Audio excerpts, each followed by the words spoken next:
I'd love to spend more time on that, but I want to move to the next point. And that is that not only does God promise to come and dwell in our bodies, but He promises to make us part of His people. And listen to what it says in 1 Peter chapter 2, verses 9 and 10. You are God's, but you are a chosen people, a royal priesthood, a holy nation, God's special possession, that you may declare the praises of Him who called you out of darkness into His wonderful light.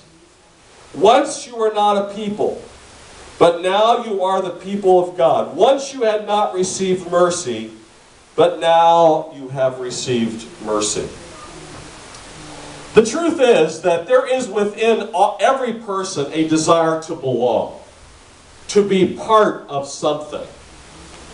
And God has given us this promise to be something far larger and far bigger than ourselves. And that's simply not when we die to go and be with the saints in glory, but that God has promised us here and now to make us part of His people. And when you are not a Christian, you are not part of His people. You know, this whole thing about we're all God's children is not true. It's possible that everyone can become God's child, but it's not true that everybody is. But God tells us that when we respond to Him and we follow Him, He makes us part of His people. And we were not part of His people before that. You know, as you read through the Old Testament, and you read even into the New Testament, you see in the Old Testament being part of the nation of Israel was a big deal. And their identity as a people and as a nation of following God was what they were intending, what they all wanted to be part of. In the New Testament, Jesus causes the church to come into being. And the church, of course, is not just this little building. It is everyone who follows Jesus Christ as part of that larger people of God. That's why oftentimes at a busy airport, two Christians can spot each other, even though a word's never said. Or they spot each other in a lunch line somewhere. Why? Well, hopefully it's because our behavior is different than the world. But maybe it's because we are able to recognize God's Spirit in other people. But God promises us here and now to make us part of His people, a chosen people. You know, we tend to think of Israel as being the chosen nation, and that's true. But the chosen people of God, it's not Israel, it's us. It's those who respond to Jesus Christ, become part of His chosen people, His royal priesthood, His holy nation, God's special possession. And God promises that here and now. And you know, we need to take that seriously. We need to not only realize that we're part of God's church, because that's an enormous blessing to be brought from a position of being alienated from God and being His enemy to being His friend and being part of His people. And we need to understand that that brings with it responsibility to us. Now that's, I suppose, for another day, but understand, when God heaps these blessings upon us, and these blessings do come with a certain weight and responsibility. That as part of God's church, we have a responsibility to this holy nation, not the United States. The United States is probably not a holy nation, would you agree? But the church is. It's supposed to be. And we have a responsibility to live and be part of that holy nation. How do we do that? Well, let's look at the next point. 1 Corinthians chapter 12, verse 7 says, "Now to each one the manifestation of the Spirit is given for the common good." God has, in addition to giving us relationship with Himself, to bring us into connection with Himself, to fellowshipping with us, to making us a holy people, God has given spiritual gifts to people in the church.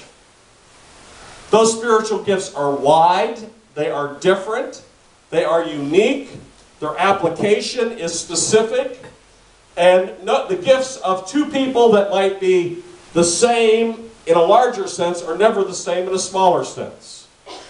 The application of those gifts can be infinite. And God has given this to us here and now.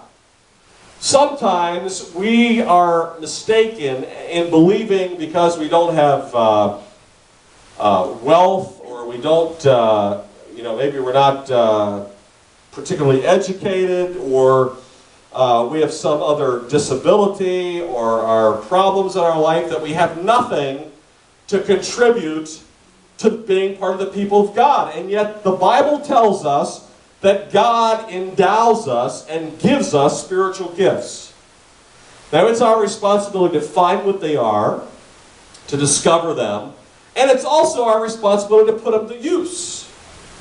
Not to simply get them and say, wow, this is a nice gift, and put it in our little cabinet to hold as some sort of trophy. It is to use them for a purpose and a plan. And that's what I want to look at next. And I know I'm moving through this a little bit fast, but I want to make sure I get to the end this morning.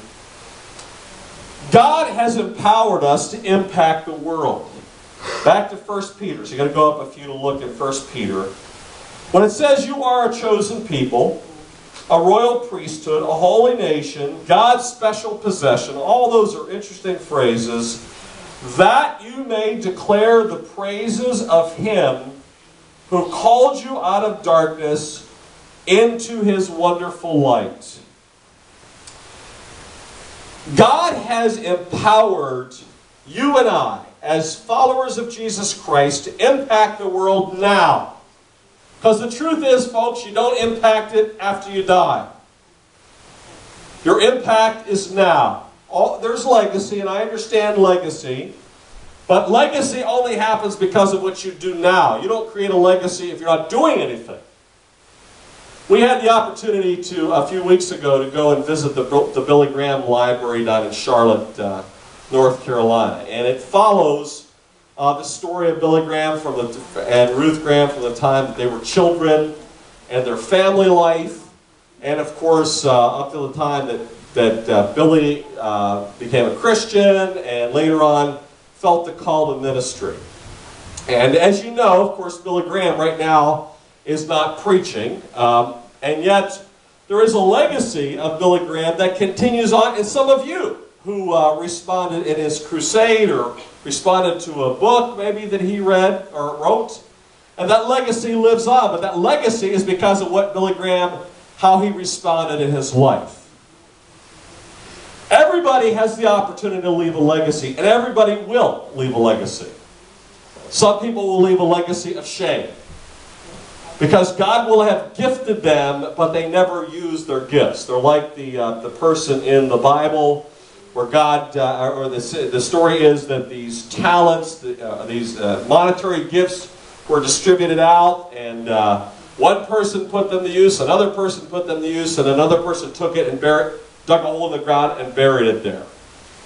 And we know that the result of the person who buried that is when the master came back and said, why didn't you even try to do something small with it, like gaining interest at the bank? And he said, well, I was afraid. And the master's treatment was harsh to him. Everybody has been given a spiritual gift or spiritual gifts to use them to impact the world. Now, your impact on the world is not going to be the same as Billy Graham's, but you know what? Billy Graham, we learned, would not have impacted the world had it not been for, back in his history, a shoe salesman leading another person, taking him to Sunday school, leading him to Christ.